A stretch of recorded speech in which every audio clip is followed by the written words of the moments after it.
Good evening, everybody. Good morning, wherever you are in the world. My name is Andrew Johnson, and I'm filling in with a friend of mine for Ralph Winterrowd, who will be back next week. Ralph's taking a break this week to go and watch some of the football that's going on this weekend, apparently. Something which I know nothing about, so I can't comment. And I have with me Dr. Judy Wood, who is in the USA too, but I'm in the UK, and we're going to be talking primarily about things related to 9/11 tonight, but we may branch off into some other areas too. We will take some calls later on, and there may be some people who know the call-in number, which I'll read out shortly, but you can hang fire with the calls because we're going to cover some other things first. And I think what I'm going to do is, until the music fades in, I'm going to start reading a passage which I thought was appropriate as a kind of background to some of what we're going to talk about today. And it's actually by a chap called Ralph Winterrowd, who wrote a book in the 1990s called NASA Mooned America, which is all about how the moon landings were basically, hoax and were faked, and he goes through a lot of evidence. But before he goes through that evidence, he actually has a preface and an introduction, and this is part of that introduction. And he writes in his book, "Over a decade ago, I wrote a column called One Man's Opinion for my local North Jersey Mensa newsletter, Imprint. At the local level, Mensa is primarily a social organisation, but the qualification for membership is to score in the top 2 percentile of the population on standard intelligence tests. The North Jersey group used to put out a good newsletter, but I soon discovered that whenever I attacked some sacred cow, particularly a scientific sacred cow, vitriolic, knee-jerk responses were triggered from people who were certifiably intelligent. I finally came to realize that my fellow Mensans were just as subject to failures in logic as are the rest of humankind, myself included.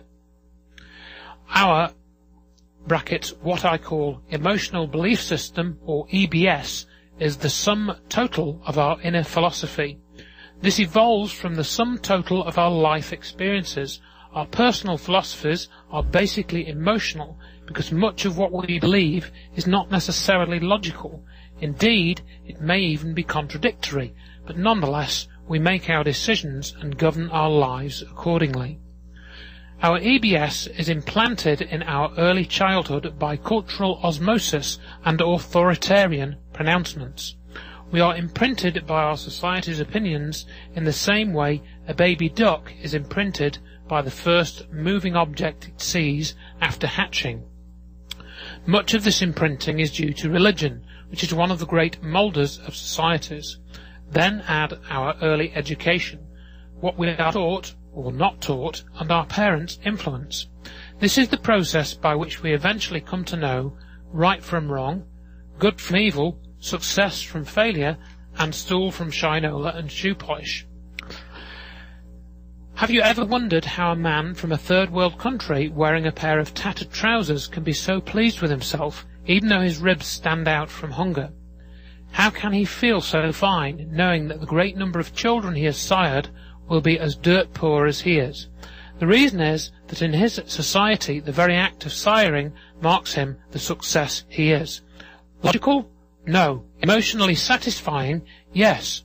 Our EBS is reinforced by education, most of which takes place before our critical faculties develop or our logic centres mature. Our imprinted opinions can vary from era to era, from country to country, or from county to county. These influences cause our philosophies to vary according to sex, religion, status, occupation, or even physical and mental attributes. As I said before, EBS represents the sum total of our lives. No two lives are identical, so the fringe layers of our inner philosophies are as individualistic as our fingerprints. But unlike our prints, which are fixed at birth, our personal philosophy can and does change somewhat as a response to each day's new experiences, being filtered and compared against the old. And that, as I say, was from a book called Nasa Mooned America by Ralph Winterrowd. Those weren't my words. And it's basically, to me, quite a good way of describing describing the reasons, really, when we start to talk about some of the topics we're going to talk about tonight, or some of the topics that Ralph talks about. People just can't handle it. They can't take in what we're saying. They look at us with strange expressions, and we really can't get across what we're trying to convey to them. We cannot get that across. I'd like to now bring in Dr. Judy Wood, who is with me on the line, and I wondered if you've got any response to that. We may get cut into by the music. Yes, I'd like to comment. That is really a great thing that you read. I'd like to add to it, though, the sense of conformity, that people tend to conform, and they assume that what everyone else is doing must be right, and they just bend to that what they think is. Otherwise, why do we have fashion? Right.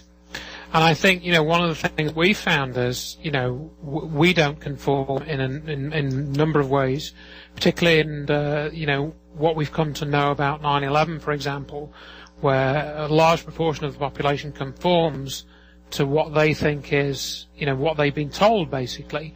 But then we've also encountered in what we've been doing in the last 7 or 8 years now, a new kind of conformity that's been put into place, which is essentially, you could call it the 9/11 truth movement. And people within that group feel that they have to conform to what other people are now putting out. We're going to talk a little bit about some of that, in that we've got some updates to what we talked about. Well, I think it was almost a year ago now when Dr. Wood and myself did a similar thing, and we filled in for Ralph. And there's been a few developments since that time, which I'm going to talk about.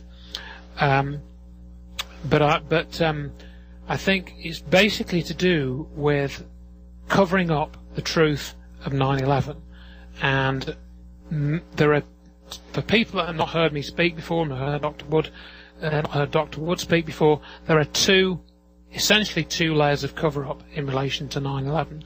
The first layer of the cover-up is the official story, with the Bin Laden story and the planes crashing into the towers and the hijackers and all that nonsense. And when you begin to scratch into that story, it very quickly falls apart, as I began to discover in 2003.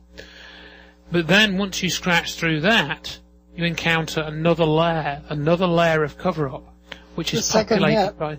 It's populated by, well, really some quite strange people that you find out that seem to have a very strange agenda, in that you initially come into this, as I did, thinking that you're dealing with people that want to know the truth, and they're willing to carry on looking for the truth, even when they think, even when they think they might have initially found it. You can show them something which proves that what they originally thought cannot be true. And you go through this kind of weird process whereby I have people that I once counted as friends. They knew that the official story of 9/11 was false, but when I tried to explain to them what I'd now come to understand, they weren't interested. So we're going to go for a break now. Good morning, good evening, wherever you are in the world, or good afternoon, wherever you are in the universe. My name is Andrew Johnson, and I am filling in for Ralph Winterrowd, who will be back next week, and I'm with Dr. Judy Wood. And we are primarily talking about 9/11, because that's an area of research that we've spent a lot of time involved with. And in the introductory segment, I'd read out a piece by Ralph Winterrowd, who'd written a book about the Apollo moon hoax. And it's interesting to note that when I did a discussion on this on a UK TV program, I actually got more emails about the Apollo program that we did than I did about any of the other topics, including 9/11. So it's one of these areas which really seems to touch a very strong nerve with people. I think it's filled with belief. Yeah. And it's, I think it's in common with 9/11. A lot of the information is put forward as if it's scientific, but when you actually get down to it, it's based on belief. And another thing I wanted to bring up, because as I say, we did do a program, I think almost a year ago, and myself and Dr. Wood, we've essentially been documenting the cover-up of 9/11, and I've been documenting the cover-up specifically of what Dr. Wood has been saying over the last, since about 2006, arguably before, but that's when it became a little bit more public.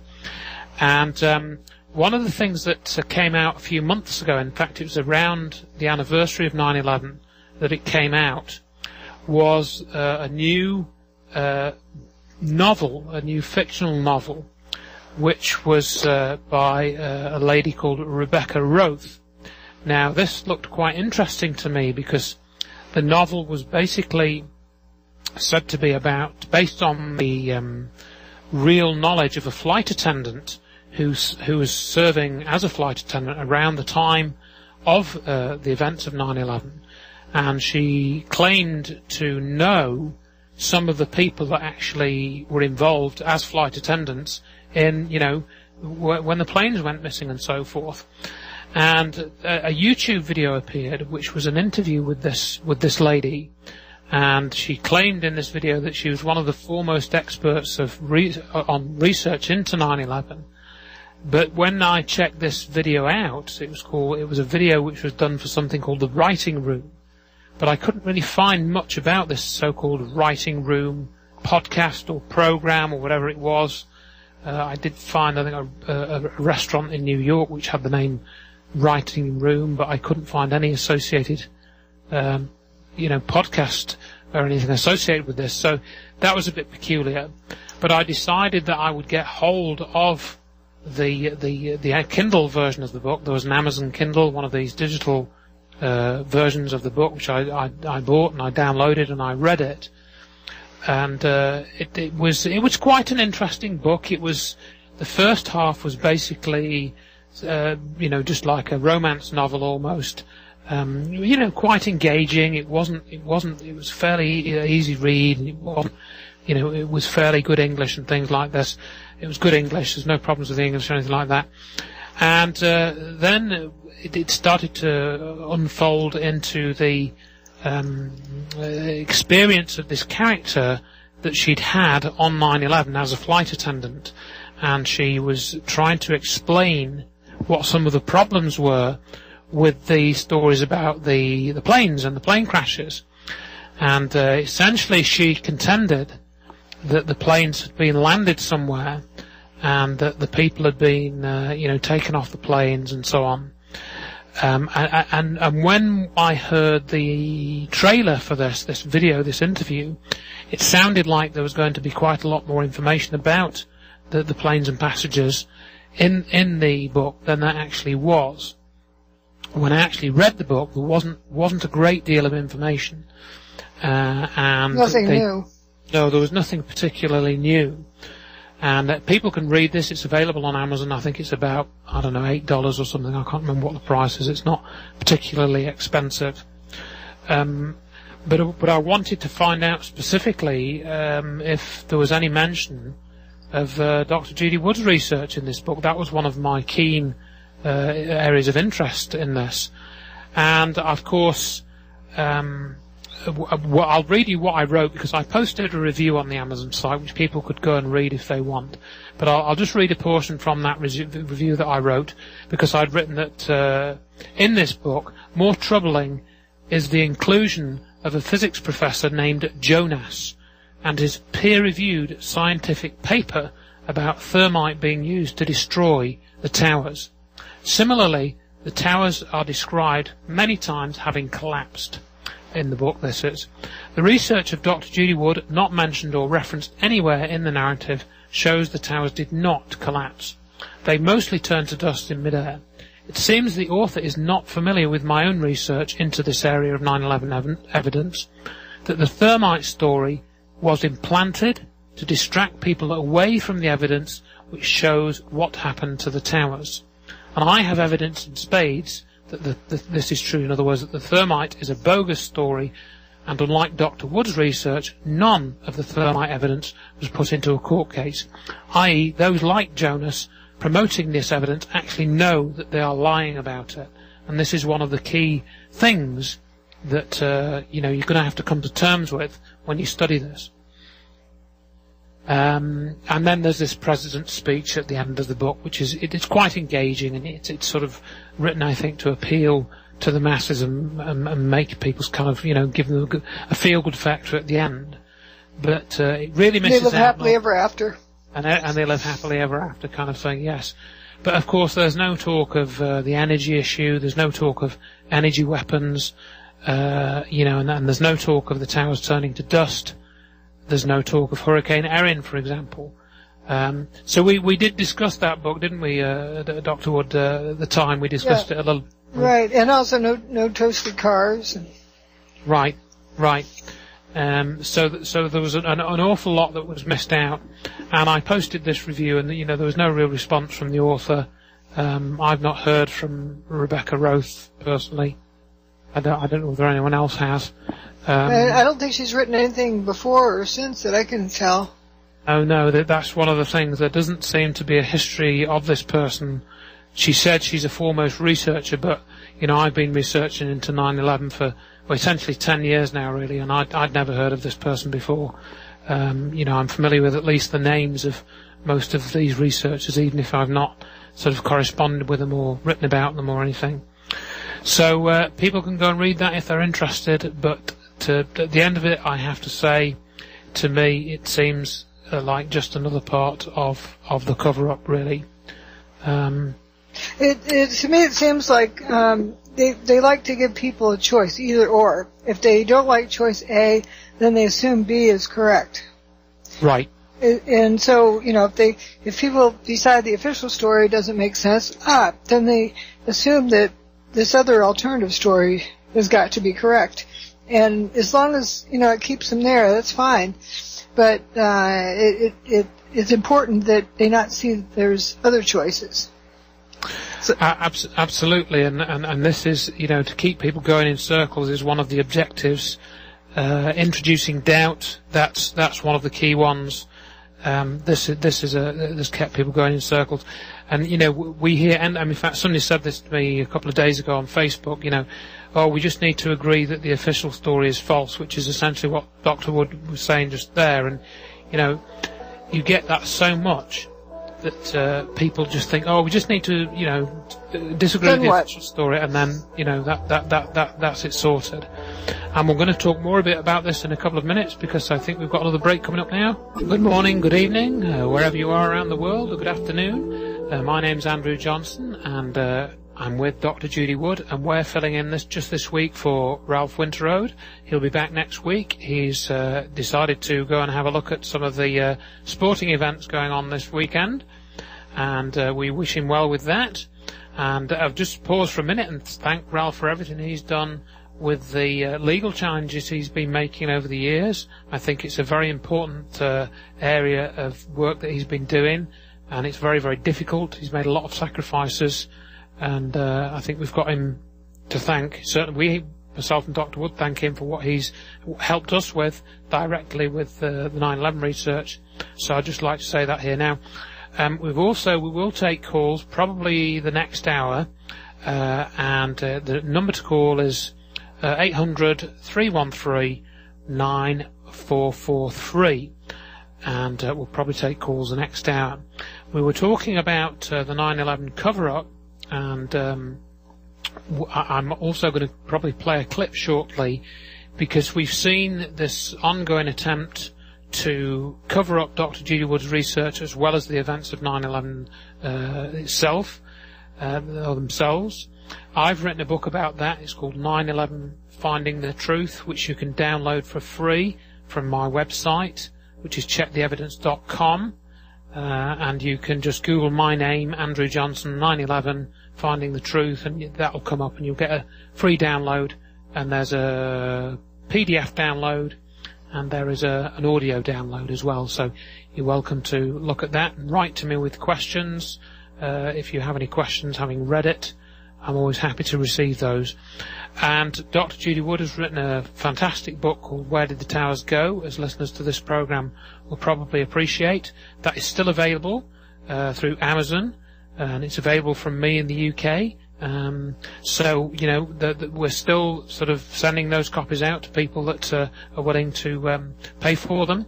I've also sent out a number of loan copies, and a number of review copies have been given away over the last few years as well. It's a recommended read for everyone. We get people writing to us saying it changes their world. In fact, I'd like to talk a little bit about that later if we get time. But I think for now we are going to talk about the cover-up. And I think, again, I'm going to go a little bit back in history to, again, about September last year, because we had this character who goes by the name of Dane Wigington, and he runs a website called geoengineeringwatch.org. A little bit of a mouthful, but what geoengineering is it's basically engineering the weather. It's to do with changing the weather using artificial means, and there's a lot of talk of this now. It's maybe not something that's come up on Ralph's program very much, but I have a particular interest in it. I've had an interest in it since 2004. You know, and people talk about chemtrails and you know, things related to that. Are the two related? Are geoengineering and chemtrails related? Some say absolutely yes, but then again, some people say absolutely there were bombs in the World Trade Center, and we now know that that's almost certainly not true. There were explosions, but there were no bombs, as I understand it. So with geoengineering, we have to again look at the evidence, which Dane Wigington doesn't seem to have done a very good job of, because it came to my attention back in, I think it was September when was it? It was, I think September the 27th, that Dane Wigington had a certain guest on, a guest who's been on this program too, Mr. Richard Gage.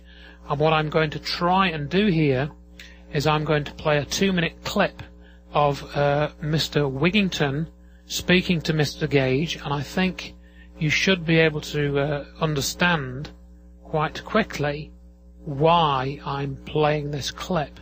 So I'm just going to fiddle with my settings here for a minute, and you should hopefully hear this in a moment.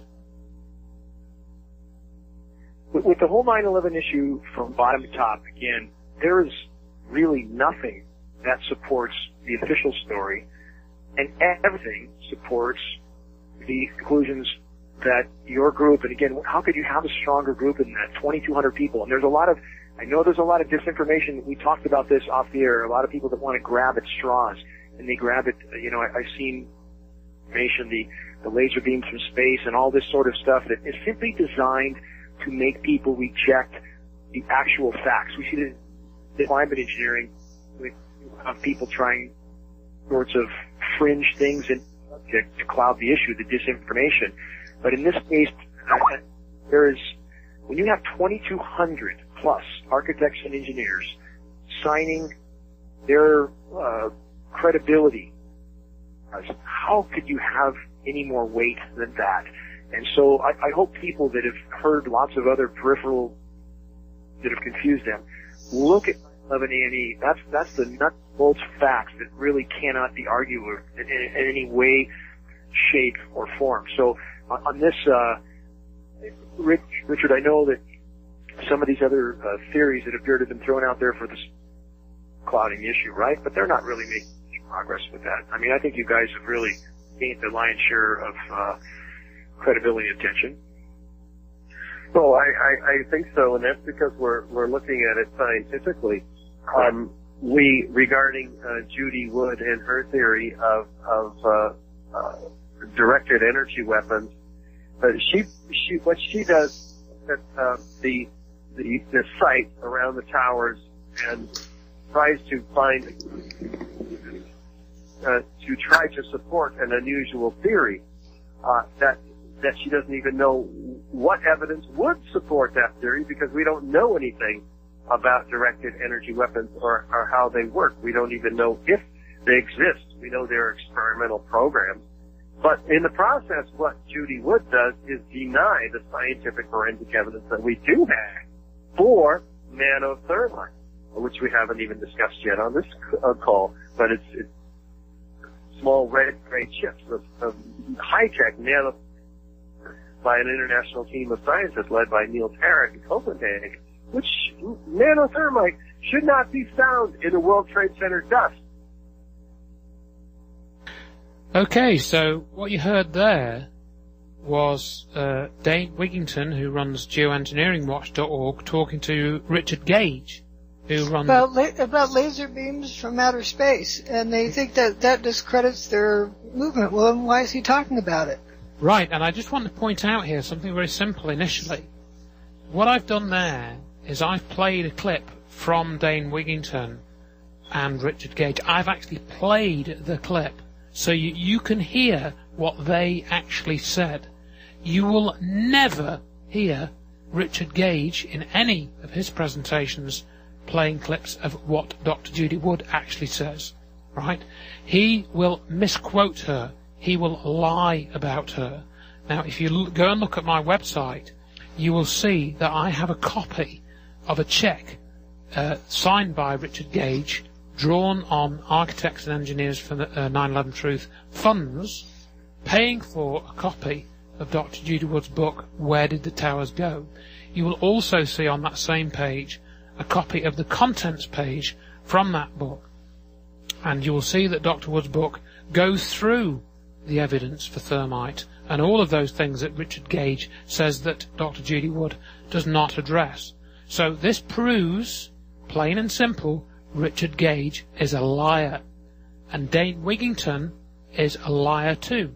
Now, it may just be that he hasn't had time to read the book, but to make a statement, he's still lying with that statement. Right, he's agreeing with the lies, and he's a very careless researcher, because he hasn't actually even taken the trouble to buy a copy of this book or borrow a copy, or even ask Richard Gage to borrow his copy. I mean, they seem to be friends. Why doesn't he ask to borrow a copy and look at the contents page? Instead, he repeats this propaganda about Dr. Wood's research, which is laser beam from space. And oddly, Richard Gage sort of corrects him and says directed energy weapons, and then says they don't exist, or words similar to that. I think what's going on there is that they said they spoke off air beforehand. Yes. I think it's so that Dane Wigington can make these statements about laser beams in space, but Richard Gage used a different word, so he can't be held accountable for it. It's plausible deniability. Absolutely, and another thing, I've listened to that clip a few times now, but what struck me when I was listening to it just now was that he mentioned this Niels Harrit, the Danish chemist, who claimed that there were tons of thermite in the towers on a news broadcast. He has also come onto the radar screen again, I think today, hasn't he, on this other website, which we'll talk about shortly. But it's interesting that they don't mention Mr. Jonas, Stephen E. Jones.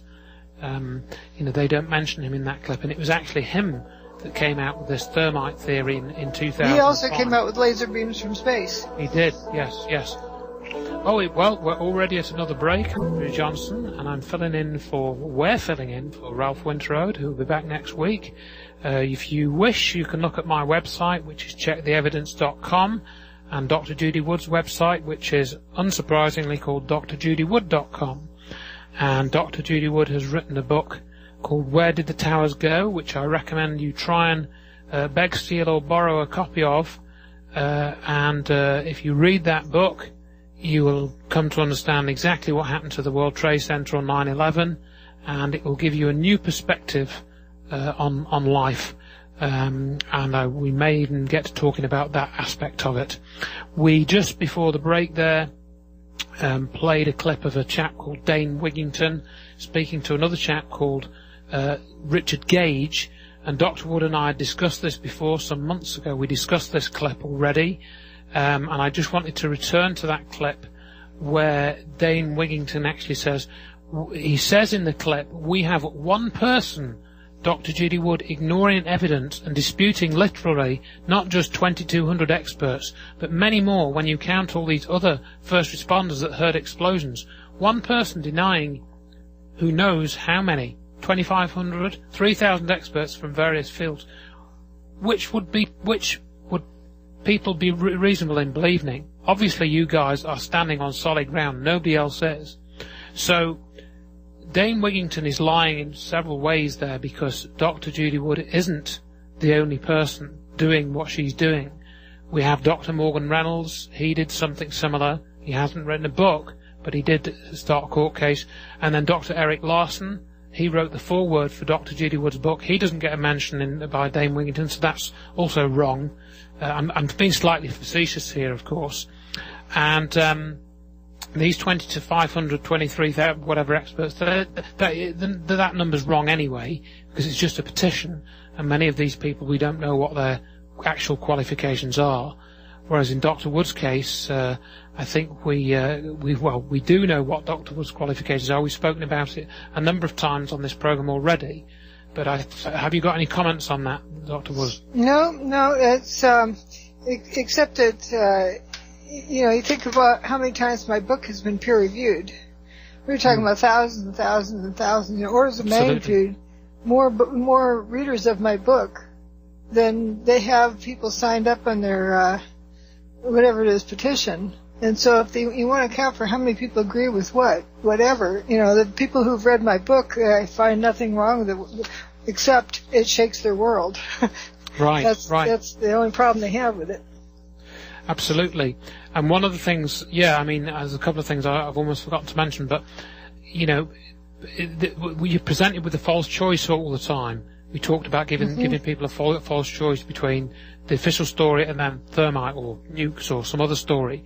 And you were typing in Skype, weren't we? And you were saying that it's like saying, well, we just need to get people to agree that, 3 by 3 isn't 7, and then we're okay. I don't know if you want to express that, what you were typing to me earlier on. Let's see. Let me see if I can get back. Because you were basically trying to draw a very simple analogy in this false choice, weren't we? Oh, well, like if the official story is 3 times 3 is 4, and then the truthers come out with 3 times 3 is 6. Well, that 3 times 3 equals 4 is wrong, so therefore the assumption is that 3 times 3 equals 6 must be correct.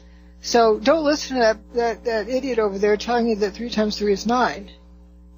And this is essentially what's going on. It really is, and people should think very carefully about this. Not only am I saying 3 times 3 is 9, I'm showing it 10 different ways. You're showing the actual roots, in that calculation. Obviously, we made it facetious and simple, but in the book, you show that whole process of how you get to the answer. You don't just state it, you show it. So this is important that people realize. So, in other words, to understand that, you've actually got to go through the book. If you don't go through the book, or you don't go through the videos that have been done and everything, you won't get it. You won't understand it. And this is very important that people go through this process. It isn't about the answer. No. Actually, I'm known in my teaching to, if your work doesn't support your answer, you get a 0 on the problem. I was pretty harsh about that, because it's not about the answer, it's about the process. If somebody got the wrong answer, but everything's laid out there perfectly, I can even tell exactly which numbers they punched in the calculator incorrectly. I've been known to take off 1/100th of a point. And right. Rest other than that, get a perfect score, because it's so important to understand what you're doing. And I think someone had also asked this question about laying things out. The first serious engineering course, I call it boot camp. Get in this habit of laying out the problem. Define your problem. What are you looking for? What's being asked for? What are you given in the problem? And then draw a line across the page. You have what you're looking for, draw a line across the page, and then you start solving it. And if you get into that habit, the problems sort of solve themselves. Yeah. Well, I think what I'm going to do, Dr. Wood, is I'm going to now go into some of the questions that I've received by email. We'll probably get interrupted in a minute. Well, I'd like to Okay, I have one more thing about that. Sure, but before you do that, I was just going to say that one of the questions relates to just what you were talking about then. It's literally that exact thing. So you carry on and add it, but then I'll maybe go on to this. Yeah, that it's so important to define the problem first, rather than assume it. If you don't define what problem you're solving, how can you solve it? And that is the biggest trick I first saw as to how a cover-up is run. You get people to assume the wrong problem, and they can never, ever, ever solve the actual problem, as long as they're working on an assumed problem that's incorrect. So that leads perfectly into this question from Matthew that he sent to me, and he was referring to this, that, this is Engineering 101 you're talking about there, right there. And what he said is, he's asked in his question is, how much more difficult is problem solving if we fail to define the problem properly? And how does this play into the 9/11 cover-up and cover-ups in general? That was his question. Exactly. It's impossible to solve the problem if you haven't defined it. Because then you're just following wherever your imagination and belief systems want to take you, and that's not solving the problem. That's dealing with your imagination. And another nifty part of this, I don't know if it's nifty, but how the cover-up is run, you get people to jump to how it was done or why it was done. Everything but what happened. What happened is identifying the problem. You can't solve it until you determine what happened. So if you're looking at who did it, and how they did it. It was thermite, it was bombs, it was nukes, it was this, that, and Bin Laden did it. No, George Bush did it. And all of that round never gets you anywhere. So absolutely, and what I was going to add to that is that the cover-up can stay in place if you don't encourage people to solve the problem. In other words, if you to identify the problem that needs to be solved. Yeah, exactly. So if you can prevent the problem-solving process from happening by, preventing people from identifying what the problem is, then the cover-up can stay in place. You don't have to worry. Yeah, you get them to jump past that and say, it was thermite. Well, okay, what was thermite? It was. What's it? Yeah. I don't know, whatever it was that happened. They can't tell you what happened or what the destructive mechanism was. And what I found is as well that, if you're having these discussions with people and you're trying to work out their motives, one of the good questions to ask them, and I did this today with somebody who popped up on Facebook, I said to them, and what problem are you trying to solve? And if you ask people that question, typically I found that they either come out with just some gibberish or they come out with an honest answer. Or they go silent. Or they go silent, yeah, exactly. So that's a good question to ask people and really pin them down on it. And another point that Matthew had made, or it was at sort of the end of his question, is that the 9/11 Truth Movement is essentially being trained to dismiss what you've been saying, what Dr. Wood's been saying in the last few years, without bothering to actually look at it. And a number of people have written to me this, so, well, I'd heard of Dr. Judy Wood a few years ago and I'd never even looked at it. I just assumed that it must be wrong, and then because that's what we were told. Exactly. They were trained, they were encouraged into that not solving, not looking at the problem, not looking at the evidence. And this is essentially what happened to me as well, as I've written a little bit about in my book. So that was Matthew's question and or point as well.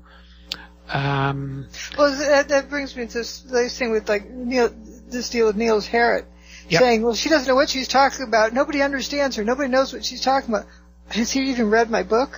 Right. That's like a first grader saying, I don't know how to add, so therefore that author of that or arithmetic book must be wrong because I haven't read it. Exactly. And we'll talk more about this after the break. It's going to be a longer break now. Niels Harrit has been doing this for a long time, but we'll talk about that more after the break, so we'll speak to you soon. Well, good afternoon, good morning, good evening, wherever you are in the world and the universe. My name's Andrew Johnson, and I'm with Dr. Judy Wood, and you can visit our websites. Mine is checktheevidence.com, and Dr. Judy Wood is drjudywood.com, and she's written a book called WhereDidTheTowersGo.com. And we did say we'd take some callers, so I think we're going to do that because we've got Kenny, and I just asked that callers, stay on point, keep things nice and concise, and, if you've got a question, frame it as best you can, and we'll try and answer that as best we can. So I think we can now go to Kenny in New York. Are you there, Kenny? Hi, Dr. Wood and Andrew. Thank you so much for all the work you've done and compiled in your book. It is absolutely, it's indisputable if you actually read it. I don't want to keep on the topic of these irrelevant hacks, shills, or whatever with their government paychecks. I want to talk about your work and why it's so important. Okay? We are very close to extinction of 9 million species on the planet. We've created 300,000 tons of nuclear waste with no plan to keep it out of the environment. Meanwhile, we saw what demonstrated on 9/11, which implies this free energy technology that could possibly solve these problems. I'm not sure. I mean, we may be too far down the road with the amount of methane that's being released and all of these 40 positive feedback loops. We're looking at 4 to 6 degrees C by the middle of the century, and with all of this nuclear waste needing cooling all the time, I just plead with scientists to come up with a solution, because any kind of disaster, natural disaster, a war, whatever, that cuts off power to these nuclear plants, which there's 400 plus around the world, that's 400 Fukushimas, and that's endgame. So thank you so much for bringing the data about this technology that was demonstrated on 9/11. Thank you so much. Well, thank you. And I think, a lot of people are worried about the same sorts of things you are, and I suppose I am too.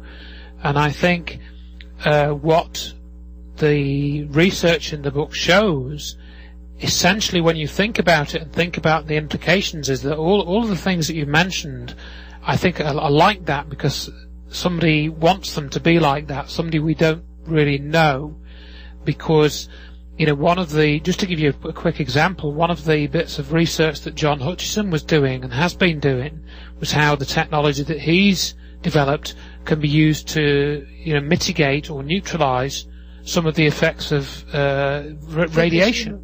Nuclear radiation. And it appears, for example, that the cold fusion, what's called cold fusion, that's a nuclear effect. Processes which are involved with that, which also seem to have some kind of relationship to what happened at the World Trade Center, that also could be used to for example, neutralize the effects of nuclear waste, or most of them. But of course, until people understand that this stuff is real, this technology is real, and it's not just a scientific mistake or pathological science or whatever name you want to give it, we're not really going to, I don't think, see that being employed as a solution. So you're absolutely right that we need, to get people thinking, well, how do we solve these problems? And take a look over here, folks. We've got the solution here, but we need to get these people who know about it held to account somehow, because we don't know who these people are, but we know that somebody knows, I think, but that's safe to say. You can comment, Dr. Wood. Yeah, the message of my book is, once you've read it, you look at the cover, it becomes clear that this technology exists that can do what got done. The majority of the building turned to dust in midair. Therefore, a technology that can do what got done must exist. Think of all the good we could do with that same technology. Instead of destroying buildings, we could provide free energy to the planet. But people have to recognize that and want it. You mentioned about, you hope some scientist comes up with a solution. Well, they have, but the solution is out of reach until, people demand it. And if the majority of the people opened their eyes and looked at what happened on 9/11 and saw what was before us, look at the cover of my book and say, wow, that's what happened. Therefore, somebody has this technology they're keeping from us. actively get involved with getting that to be used for good instead of evil. What I could do is read some parts from my book. It's on page 153 for those who want to read along with me. And it's some first responder testimony that is always kind of interesting that I find. This is from Chief Fire Marshal Richard McCahey. He said, this is right after one of the towers turned to dust. He said, somebody, which actually helped me, I don't know who it was, after somebody said, I can't breathe, somebody, I don't know from which direction it came from, screamed out, don't panic. Or they screamed, relax. Relax. It's not smoke. It's just dust. Just relax. At that point, that's when I started to realize my mouth was filling up with like a sandball. All of a sudden, I realized when whoever said that, now I'm starting to pay attention to my surroundings. I realized there was no heat, and you could breathe. Can you hear me now? Yep, stuff was going in your mouth, but it was like a cool air coming in when you could breathe it. So I said, maybe he was right. You couldn't see it was gritty. Okay. If it's fire, it takes the oxygen out of the air. If it's smoke, it takes the oxygen out of the air. This did not take the oxygen out of the air. You could breathe. Okay, we're going to go for a quick break. I think I'm back on now, and we should be back in a few minutes. Good afternoon, good morning, good evening, wherever you are in the world and the universe. We are filling in for Ralph Winterrowd. My name is Andrew Johnson, and I have with me Dr. Judy Wood. And you can look at my website, which is checktheevidence.com, and you can look at Dr. Judy Wood's website, which is drjudywood.com, or you can read her book, Where Did the Towers Go?, which is available from wheredidthetowersgo.com. Now, I did get cut off in the previous segment. I think there was some audio breakup, which I wasn't aware of, but apologies for that, but it seemed to be out of our control. And we were talking, I think Dr. Wood had read out a segment which I didn't hear, but I did have some questions that I wanted to go through which had been sent to me by email when I posted that we were going to do this broadcast. And one question came from Ron, and it related to the caller that we had, what he was talking about, I think, because the question from Ron was, how does Dr. Wood see directed free energy technology being applied for peaceful purposes? You know, have you any particular thoughts on that at all? Well, if it's not being used as a weapon, then it's being used for peaceful purposes. If it's not being used for evil purposes, but if people don't know about it, then they don't know when it's being used. From the way I see it, the easiest way to get it implemented is if it's no longer being written off as ray beams from outer space, space beams, laser beams from space, being ridiculed. If it's not ridiculed, then we can see about implementing it. But as long as it's being ridiculed, like if people out there who think the Earth's not flat, how dare you? As long as you keep with that mentality, the Earth's flat. Yeah, and I think there is a psychological problem that needs to be solved here somehow. And I don't know how to do it, but before we can look at the evidence. Yeah. The evidence shows what happened, and once you understand the evidence of what happened, this is the demonstration of this technology. That's right.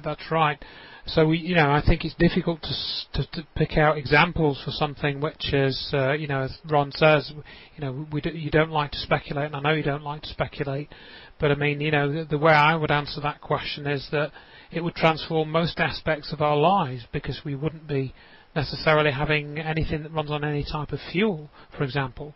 And I think there is a very, if you look at the evidence, I think in the book and elsewhere, you'll see that gravity is involved. So, and we get these levitation effects, which is essentially anti-gravity. So think about what effects on society anti-gravity technology would have, and I mean I could do a whole other program on that, but we're not talking about that tonight. And another question from MJ, he said that you get criticised, Dr. Wood gets criticised for using the term toasted, as in the toasted cars, and he just wondered, can he... Well, when I use the term for toasted as in it's toast, it's right. history. Something happened to it. Yeah.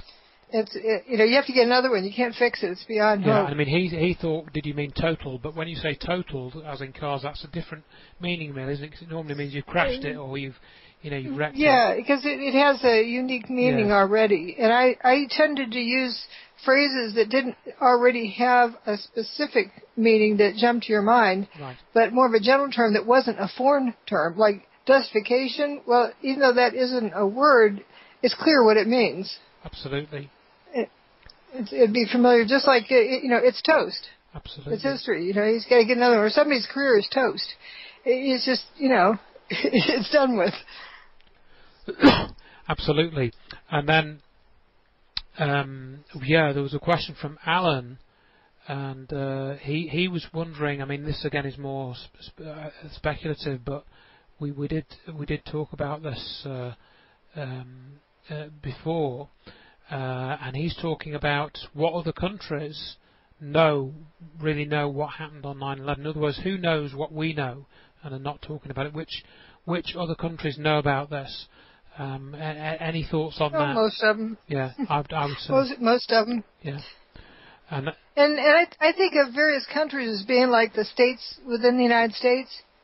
The governor of each state is, they understand what's going on with the governor in another state, and they have their own club. And it isn't like they're going to go, take over, like Louisiana is going to take over Alabama and Mississippi.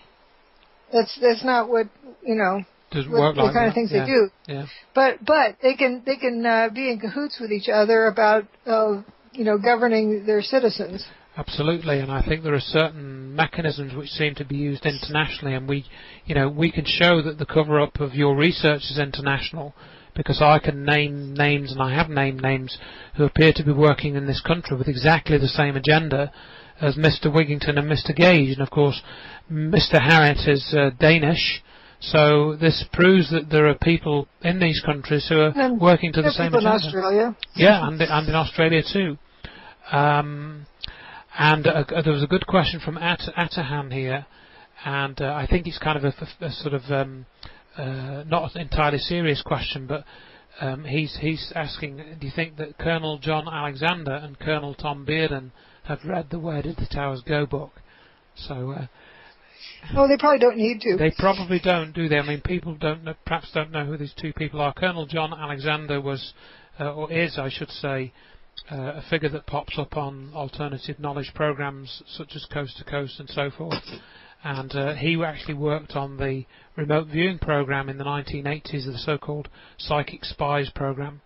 And he also went to visit John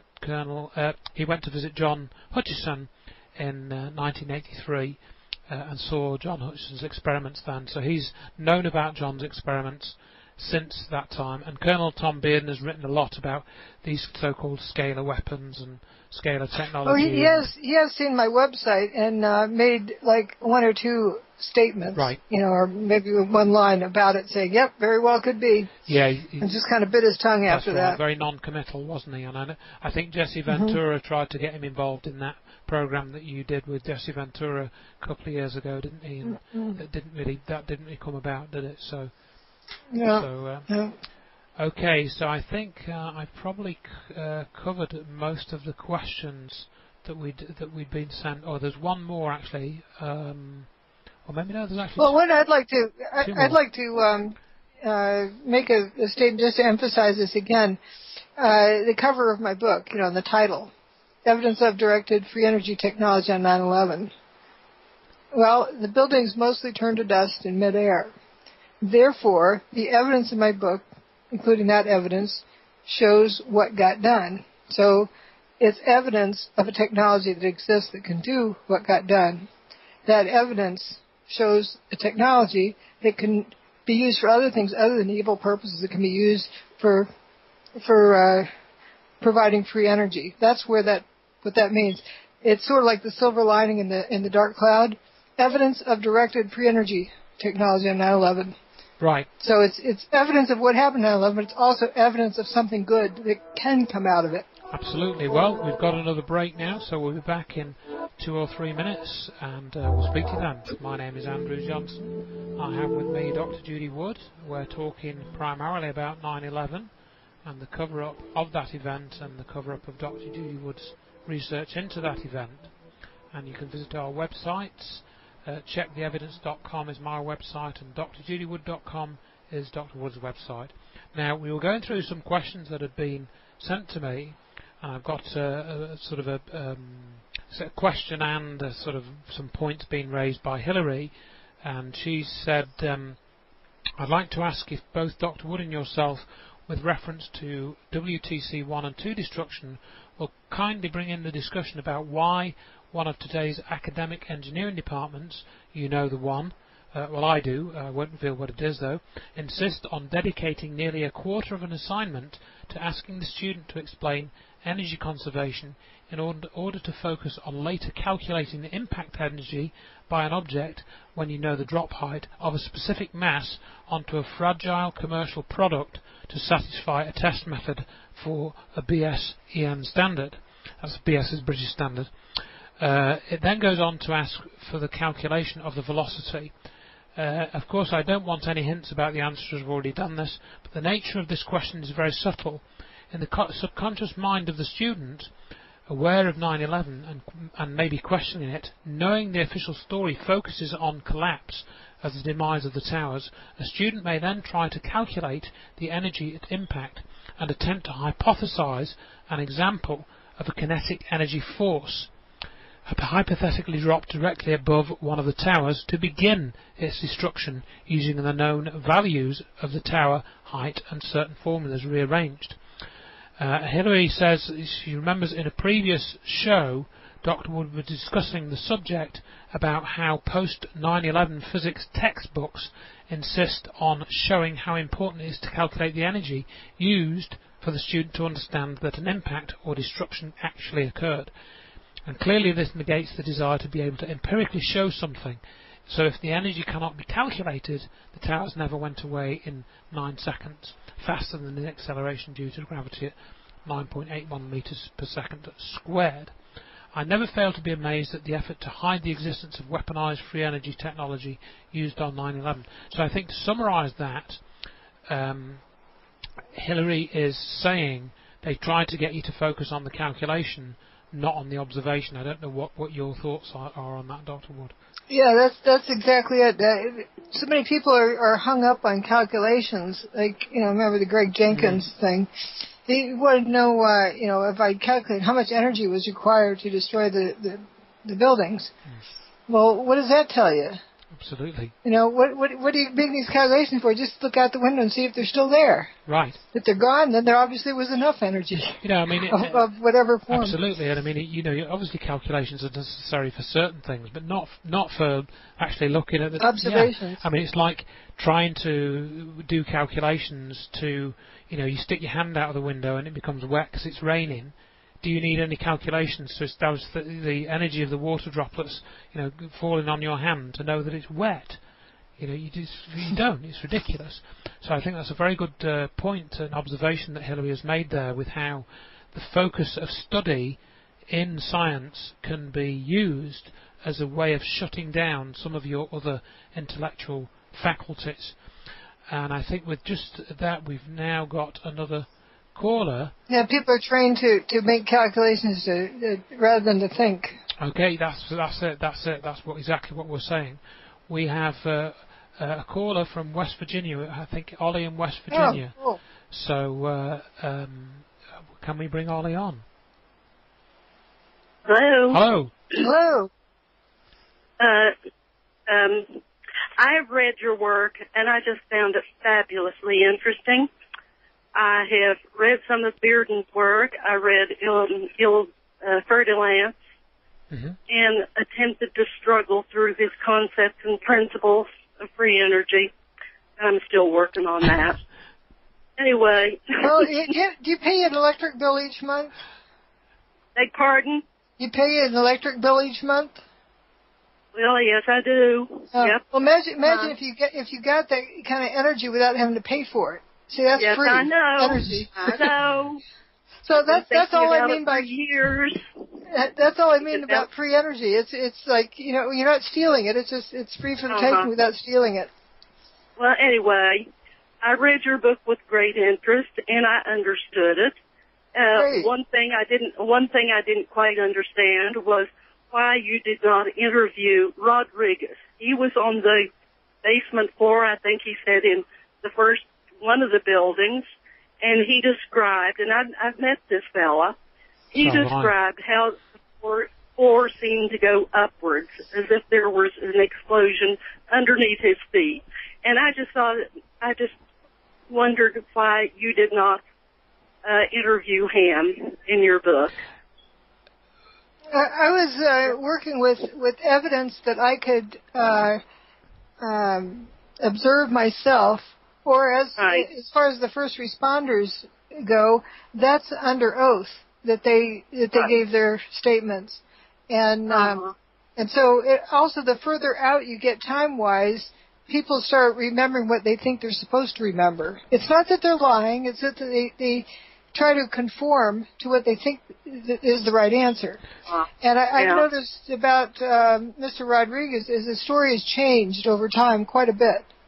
You know, I heard him when it was within about a year, you know, within the time of the event. I had occasion to meet him in Washington, D.C. And one particular thing that struck me about it, he was saying, like, he saw several of the hijackers in the towers in a bathroom taking measurements a month before 9/11. You know, as though they were seeing if they could park an airplane there. You know, why would they be taking measurements in a bathroom? I may also add, Ollie, that I actually met Mr. Rodriguez as well. He actually came to stay in my house in 2007, so I got to sort of meet him and talk to him at some length actually. And if you'd like to email me after the program, or even now, if you go onto my website, checktheevidence.com, and and then you click on you click on the contact button there. What I'll do is, if you email me, I'll send you a link which is specifically about Mr. Rodriguez, which I think you might find quite interesting. So I would appreciate that. Yeah, because he's definitely an interesting character. Anyway, thank you, Dr. Wood, about the marvelous work you've done. Marvelous. Well, thank you so much. Thank you for calling. We appreciate hearing from you. Thank you. I will hang up and continue to listen to your discussion. Thank you. Thank you. Thanks. Okay. So that looks like we have another caller. Is that right? Do we have another caller as well? If we have another caller, then certainly we can speak to another caller. I'm not sure. Oh, Jerry, yes. Jerry in Chicago. I didn't see that. Sorry. So, good evening, Dr. Woods, and both of you. Thanks a lot for taking my call. Hey, you had a caller call in a few minutes ago worried about the nuclear radiation and everything else like that if the power were to go off. I have a friend of mine that is a number 2 controller at a nuclear power plant right here in Illinois, and he had told me that they have got a stockpile of diesel fuel to run those generators to keep the water circulating in the cooling ponds for at least 2 years. Right. Which I found to be kind of incredible because those would be some very, very big tanks. And now, yeah, imagine if they lit up. Yeah, well, here's the other thing too is he's also the one. He just told me last Saturday that radiation is your body needs radiation, and I says, well, which type of radiation? Exactly. The 137 or the 134? Right, or the UV light or whatever from the sun. Right, and I mean this is what he was getting at, and I told him, I says, listen, I says 3 strikes the nuclear industry is out. I says we had 3 Mile Island, we had Chernobyl, and now we got Fukushima. When are people going to wake up? Yes. And the way I understand it is they could have chosen to use thorium. That's right. Yes. Instead of plutonium or uranium, and thorium after 1 year of being cooled down and everything would have been 100% biodegradable, if I'm not mistaken. I think you're right. You're right about that, and we know from what we've been studying that there are a number of alternatives like that. It's not the thorium reactors is not something that Dr. Wood and I have discussed, but I've discussed it with other people, and it's another one of these viable technologies which has essentially been marginalised and covered up. And I think in the case of the nuclear industry, the reason why nuclear industry has been allowed to proliferate is twofold. One is it creates a lot of toxic waste, which you have to spend a lot of money on managing, so that a lot of companies can make money out of that. And the other is, of course, the more obvious one, is it can be used to make nuclear bombs. You know, the plutonium can be used to make nuclear bombs. So I think those are probably the two main reasons why the nuclear industry has been allowed to proliferate. Okay, well, we've got another break there, so we're going to come back for this final segment in a few minutes. I think I've got one more question that was emailed in to me to go through. And if there are any more callers, please call in and we'll try and get to your call. So we'll see you, talk to you in a few minutes. Well, good morning, good evening, good afternoon, wherever you are in the world. We're filling in for Ralph Winterrowd this week, and you're here on RBN, and Ralph will be back next week. I have with me Dr. Judy Wood, and her website is drjudywood.com, and my website is checktheevidence.com. And you can write to me through that website. Just click the contact button, and I'll try to answer any questions you may have. And yeah, I just wanted to return briefly to something we'd said earlier on, because I did have a question from Jason, but we actually, I think, answered it, because he'd asked, I've got Dr. Wood's book, I've read it, it could be maybe I need to give it another read to remember if what happened on 9/11 is actual evidence for free energy technology, or that it simply resembles it.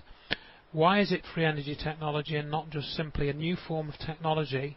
Is it because it resembles technology of the type that Hutchison discovered, or was demonstrably free, or are other reasons why it must be free energy technology? Many thanks, and keep up the great work. So that's from Jason. Well, we did sort of cover that already with some of the other questions.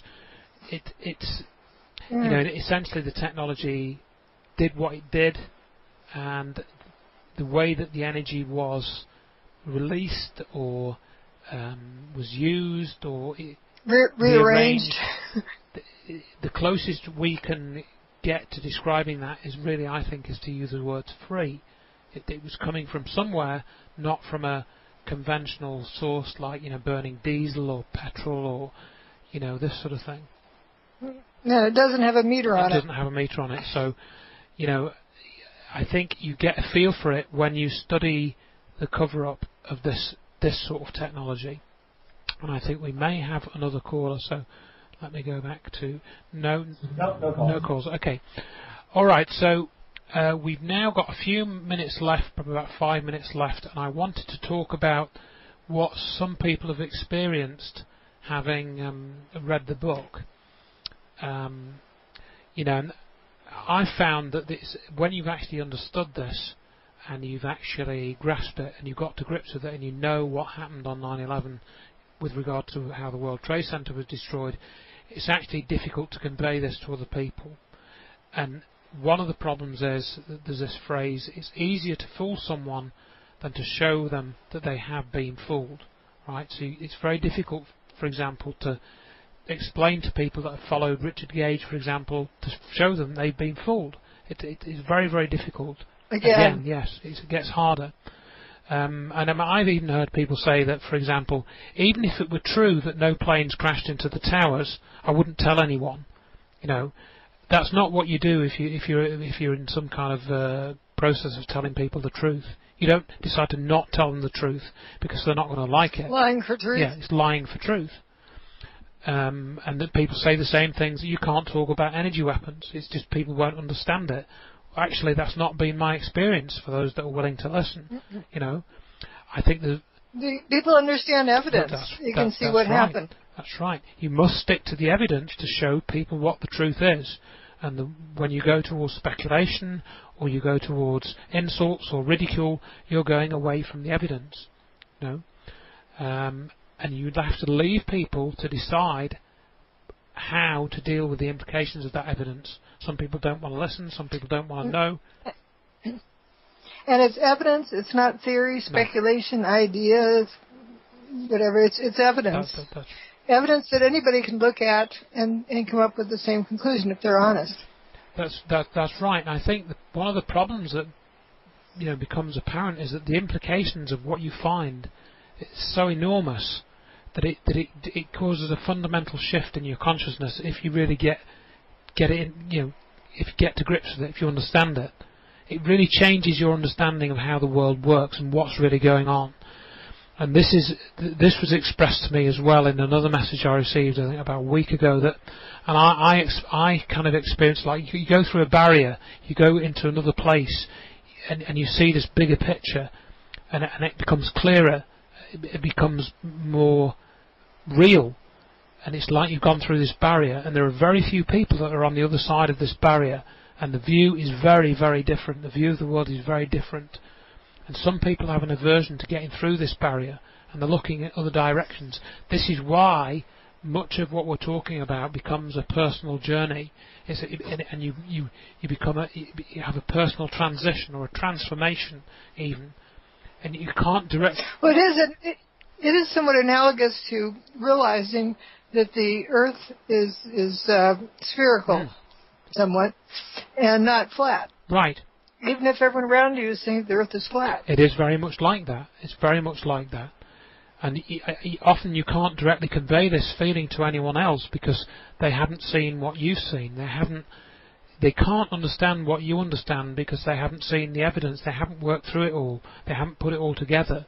It's a bit like when you're trying to explain things to maybe a younger child, and you realise that they don't have the life experience and understanding to, understand what you're trying to explain to them,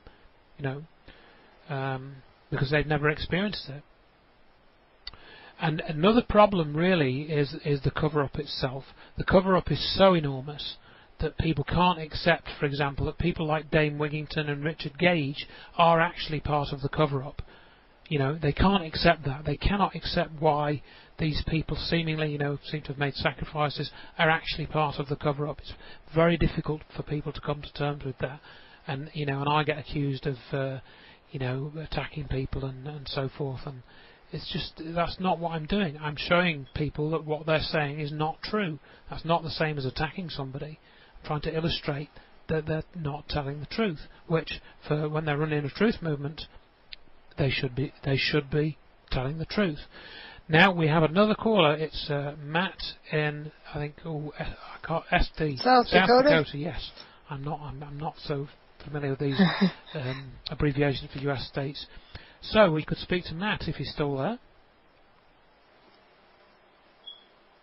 Matt still there? Hello, Matt. Maybe. Just wanted to make a quick comment regarding actually reading the book itself. I am more of a YouTube junkie, and I had watched both of you've done a lot of videos together on YouTube. I've watched them all many times and kind of put off getting and actually buying the book for a while because I figured I more or less knew, the gist of Dr. Wood's research and yours as well, Mr. Johnson. However, I really wanted to urge anyone out there to actually buy the book because there's so much more in there than has been conveyed in the YouTubes, as informative as they are. And so any of you out there on the fence about it, just buy the book, read it again, and it's hard to explain how it will change your paradigm. So thanks again for all that you do. So you have read the book now. You did get the book? I have. I've read it. Just got done reading it a second time, and the second time, really, it just crystallized even more, especially the seismic data. Great. Well, Matt, I really appreciate your call. It's great to hear from you. And I'm glad that you've actually taken the time. I mean, somebody popped up on Facebook, and he was saying he didn't have time. He was wanting to ask a question, but he didn't have time to look at the link that I sent him. And but you're the opposite end of that. You've taken the time. You started off with the videos, and you thought, right, I'm going to have to get the book and look at it. And you've now hopefully got the benefit from that. I know it's a very disturbing picture which emerges, but hopefully internally you feel that you've now, as you said, you've got this new paradigm to work from, and it's yes. One other quick comment. Sorry to interrupt. One other quick comment, if I may. It's just a pleasure to hear you. You were mentioning how you weren't attacking Mr. Gage, and I agree. I have a Facebook page where I actually spend a great deal of time sort of attacking Mr. Gage. However, I feel like I'm just holding him accountable for the statements that he's made. And the truth is,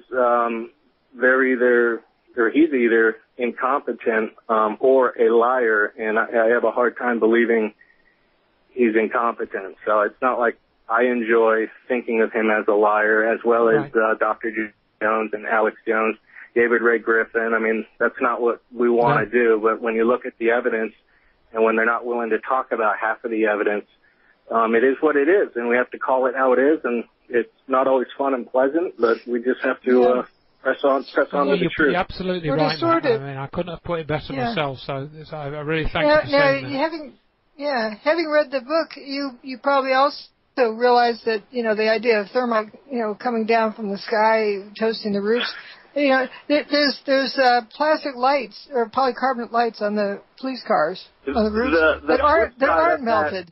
They aren't melted, but the inside is totally toast. When you realize, I believe the thermite garbage for a few years, and so I'm kind of sheepishly embarrassed that I wasn't able to figure it out sooner. But when you really turn your brain on and think about it. Okay, Matt. Well, thank you very much. We've got a wrap now. That's great. Lovely to hear from you, and thank you everyone for listening. Thank you, Dr. Wood, and maybe we'll do this again sometime. Thank you so much, everyone, and thanks to people at RBN.